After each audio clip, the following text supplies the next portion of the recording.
अभिनेत्री अपूर्वा निंबेकर हिने तिच्या अभिनय कारकीर्दीची 15 वर्ष झाल्याबद्दल शेअर करत भावना व्यक्त केल्या आहेत. 30 मे 2011 रोजी आभा मालिकेतून छोट्या पडद्यावर करणाऱ्या अपूर्वाने आजवर अनेक भूमिका साकारत प्रेक्षकांच्या मनात निर्माण केली. रात्रीचे खेळ चालीमधील शिवाय इतर मालिकांमधील दमदार व्यक्तिरेखा भूमिकेतून तिने स्वतःची वेगळी ओळख निर्माण केली.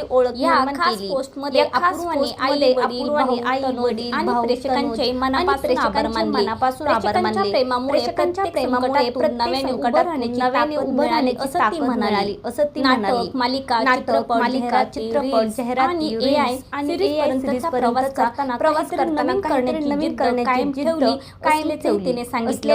हा प्रवास इथे थांबणार नाही, अजून खूप नवनवीन प्रयोग करायचे आहेत असं म्हणत अपूर्वाने चाहत्यांना भावुक केले.